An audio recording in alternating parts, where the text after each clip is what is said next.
ऐसा बढ़िया माहौल है यहाँ का, सब कुछ ठीक है। ये हमारी तो वोट कीजिए यार, क्या बात है। आपकी वोट ही नहीं है। क्योंकि जब उनको फ्री का मिल रहा है तो वो कुछ करना नहीं चाहते। वोट कहीं डालो पोस्ट कहीं है, सबका यही कहना आना मोदी कर लो कुछ। आपका हाईवेज बने हैं, आपका रैपिड रेल है, तो मेरे आरोप नहीं लगाएगा तो विपक्ष का होगा। फ्री की जो रेवड़ियां बढ़ रही है ना, वो बंद कर दे और जनता के हित में काम। आज से पहले ऐसा कभी भी नहीं हुआ इस देश में। सरकार जो है मुफ्त की रेवड़ी बांट रही है।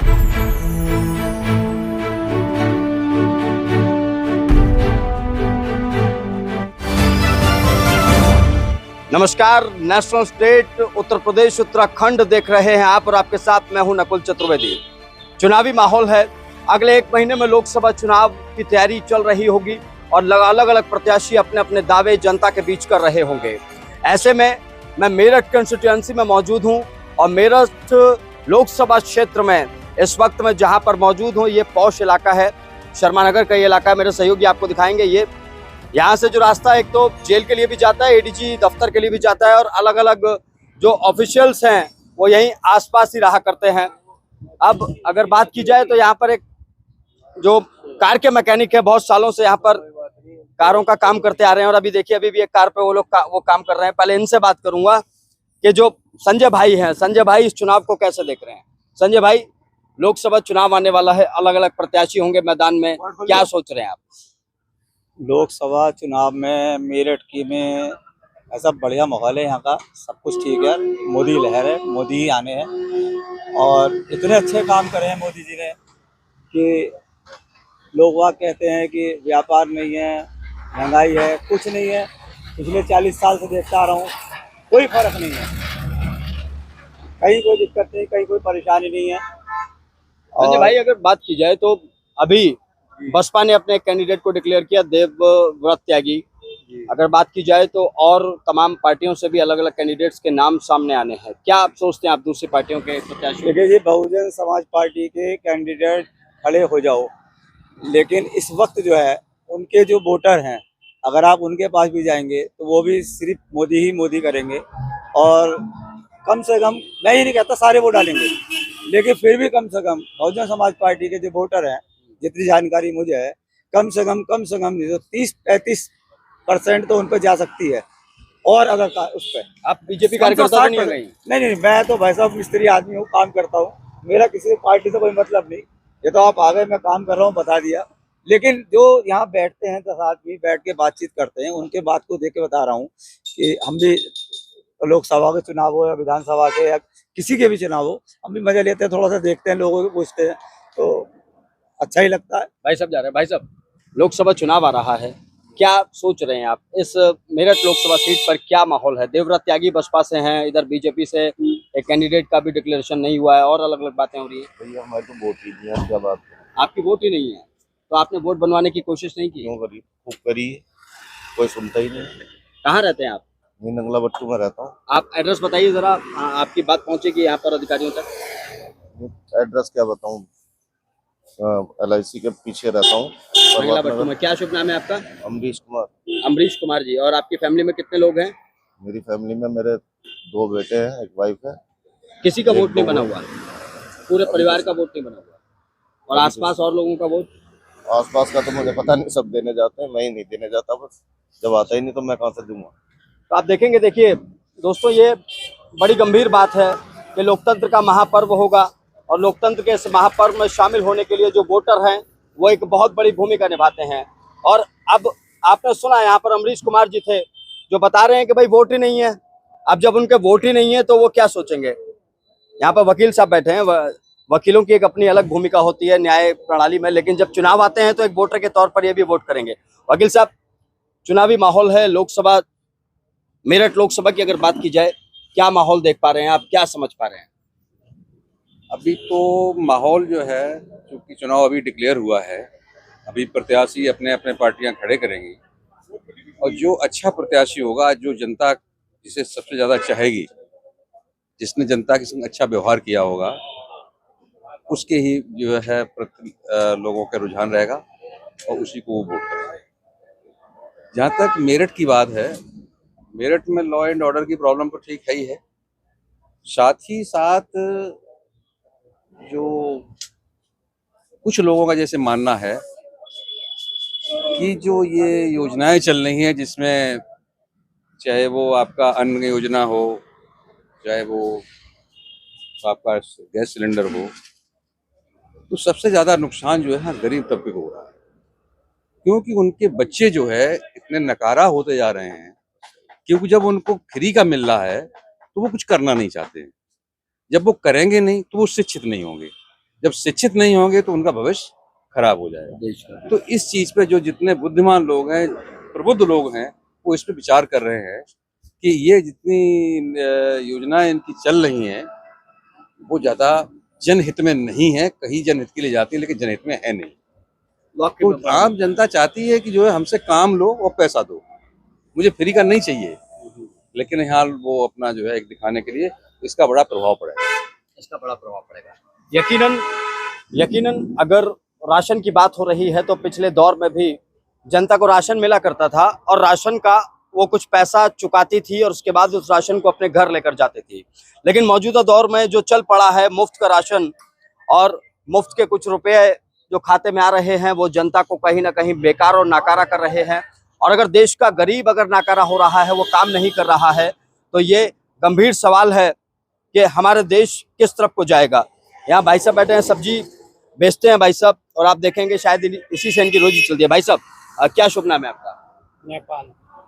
आप ये बताइए, लोकसभा चुनाव चल रहा है, अलग अलग प्रत्याशी होंगे मेरठ में, क्या सोच रहे हैं आप इस वक्त, क्या मुद्दे हैं आपके दिमाग में? अजी इस बारे में कुछ नहीं कह सकते, क्या होगा क्या नहीं होगा। कुछ भी कर लो, आना मोदी है। सबका कहना यही है कि साले वोट कहीं डालो, जाएगी मोदी पे। ऐसा कैसे हो रहा है? उनकी सेटिंग होती है सबकी, वोट कहीं डालो पोस्टी कहीं है, सबका यही कहना, आना मोदी है, कर लो कुछ भी। अच्छा, जो राशन योजना चलाई जा रही है मोदी सरकार और योगी सरकार की तरफ से, क्या कहते हैं आप इस पर? अभी वकील साहब कह रहे थे कि भाई ये सबसे ऐसी योजना है जो देश को नाकारा कर रही है और बर्बाद कर रही है। सबसे गंदी योजना है ये, सबसे बेकार योजना है। अपने 2 पैसे का काम छोड़ के 10-5 किलो राशन के लिए लोगों लाइन लगा देते हैं। खाली राशन से थोड़ा ही काम चलता है, उसमें तेल मसाले गैस सब कुछ चाहिए, लेकिन खाली 5 किलो गेहूं दे दिया, नाम हो गया जी हमने राशन फ्री कर दिया। बताइए। वाकई देखिए दोस्तों, बहुत बड़ा मुद्दा। देखिए गरीब जो है ना देश के, सब्जी विक्रेता हैं। भाई साहब क्या नाम बताया था आपने? नेपाल जी हैं। ये सब्जियां बेचते हैं, सुबह निकलते होंगे, शाम तक ये तमाम सब्जियां बेच बाच के अपना भरण पोषण करते होंगे। लेकिन अब दिक्कत यह है इनके व्यापार की और इनके सामने कि भाई जब मुफ्त की बहुत सारी चीजें मिल रही हैं तो लोग क्यों ये सब्जियां लेंगे? कमा तो लेते होंगे भाई साहब, ठीक ठाक घर पर चल जाता है आपका? हाँ चल जाता, इसी से सब कुछ चलता मेरा। मैं नहीं लेता राशन पासन, आज तक नहीं लेने गया। देखिए ये है साल भर हो गए मैं राशन नहीं लेने जाता। जिन्होंने मुफ्त की रेवड़ियां लेने से इनकार कर दिया है, फिर भी सरकार बात नहीं आ रही है।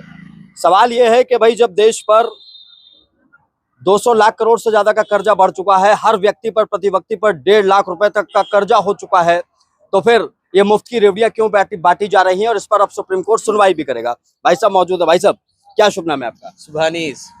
आप ये बताइए, अब चुनाव की तैयारी चल रही है, लोकसभा में अलग अलग कैंडिडेट्स आने वाले हैं, अलग अलग मुद्दे होंगे, आपके दिमाग में क्या मुद्दे हैं मेरठ हापुड़ लोकसभा के? मुद्दा वैसे तो कुछ नहीं है प्रॉपर, इससे इस चीज पे वैसे राजनीति में ज्यादा ध्यान दिया जाता नहीं है, अपना बीजेपी को वोट दे दिया बस, बात खत्म।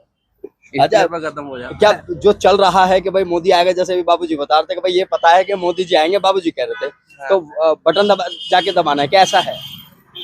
मोदी जी आएंगे मतलब ये वाला सीन नहीं होता है, लेकिन जो चीजें चल रही है हमको दिखाई भी देता है। बहुत सारी चीजें हुई भी है, जैसे आपका हाईवेज बने हैं, आपका रैपिड रेल है, तो मेरठ की कहीं ना कहीं दशा सुधरने वाली है। बहुत सारी चीजें चेंज हो रही है, उस चेंज को देखते हुए भी सारी चीजें डिसाइड होती है। ऐसा जरूरी नहीं है कि सिर्फ वो राशन से या ये वाली सारी चीजें होती है, उसमें कोई दिक्कत नहीं है। अपना काम सब व्यक्ति करते ही है, लेकिन ये है कि अच्छी जगह और अच्छी पार्टी को वोट जाना चाहिए, तो मेरा यही समर्थन। भाई साहब आपका शुभ नाम क्या है? नवीन सिंघल। नवीन जी कैसे देख रहे हैं इस चुनाव को? अलग अलग कैंडिडेट्स होंगे, अलग अलग बातें होंगी, वादे होंगे, क्या सोच रहे हैं? सर हम इसको वन साइड देख रहे हैं, मोदी जी। और कुछ नहीं है सर, कोई भी कितने सब खड़े हो जाए, सब मोदी जी आने और कुछ नहीं आना। अच्छा, क्या वजह मान रहे, क्यों मोदी जी आए?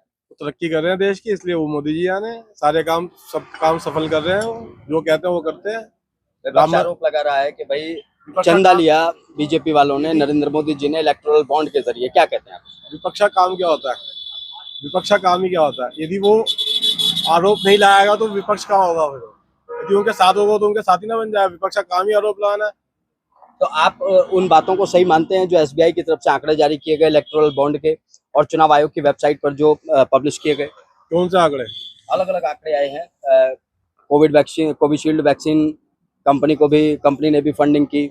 अलग अलग जो सिलक्यारा टनल उत्तराखंड में बन रही है उस कंपनी ने भी फंडिंग। सर हमें सिर्फ एक बात पता है, मोदी जी जो कर रहे हैं सही कर रहे हैं, बाकी सब कुछ बेकार है। ठीक है, ये भी देखिए, अपने नेता के प्रति लगाव होना वाकई में बहुत बड़ी बात है और नेता के प्रति अगर लगाव होता है तो वो सामने भी दिखाई देता है। भाई साहब, क्या सोच रहे हैं आप इस लोकसभा चुनाव को लेकर, जब ये चुनाव आ रहा है 2024 का?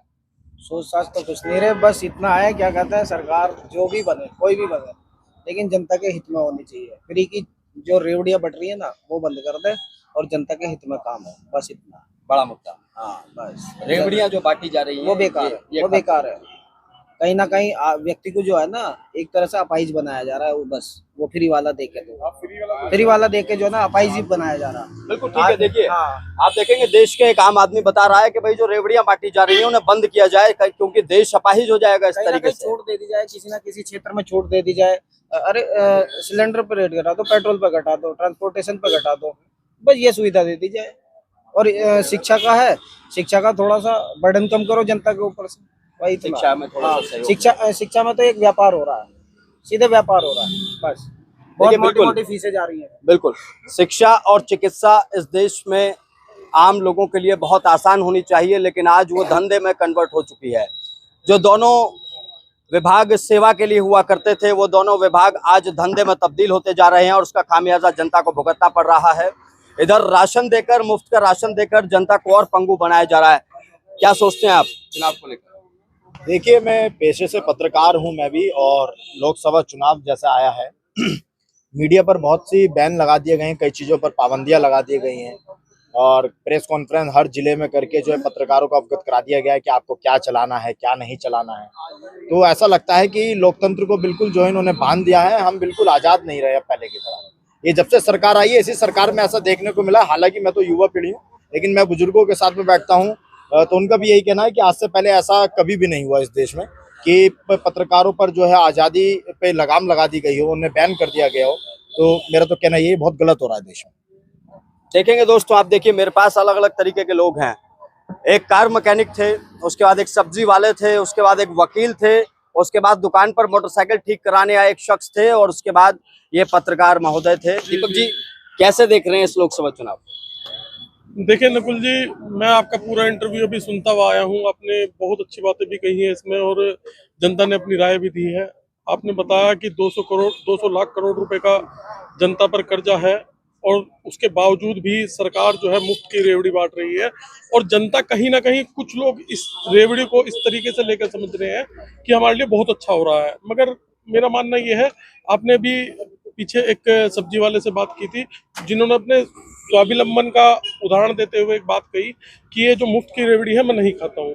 हालांकि बात मैं अगर मीडिया की करूँ तो मैं राजन जी की बात से इत्तेफाक रखता हूँ। हालांकि मीडिया पर पहले ही बहुत सारा बर्डन है कि आपको ये चीज़ें नहीं चलानी है, ये चीज़ें नहीं चलानी है, और अब चुनाव के दौरान में ये बर्डन कहीं ना कहीं दुगना तिगना हो जाता है।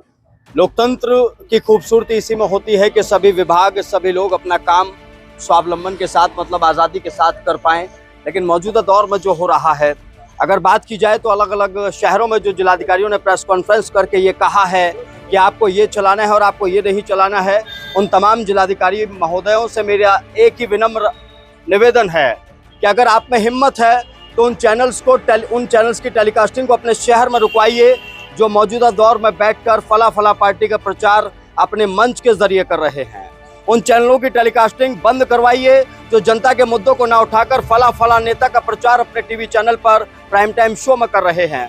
उन अखबारों के सर्कुलेशन को बंद कराइए जो जनता के मुद्दों को ना उठाकर सिर्फ फला पार्टी, नेता, उसके मंत्री, उसके कार्यों का प्रचार लगातार कर रहे हैं। तभी लोकतंत्र में ये बंदिशें साकार हो पाएंगी, वरना अगर आंदोलन उठेगा, क्रांति उठेगी, तो इसे कोई नहीं संभाल पाएगा। फिलहाल लोकसभा चुनाव की इस परिचर्चा में आपने सुना, लोगों को अलग अलग तरह के लोग थे, अलग अलग बातें थी, अलग अलग मुद्दे थे और बात थी लोकसभा चुनाव की। ऐसे में देखना होगा आने वाले वक्त में लोकसभा चुनाव की गद्दी किसके हाथ में पहुंचती है।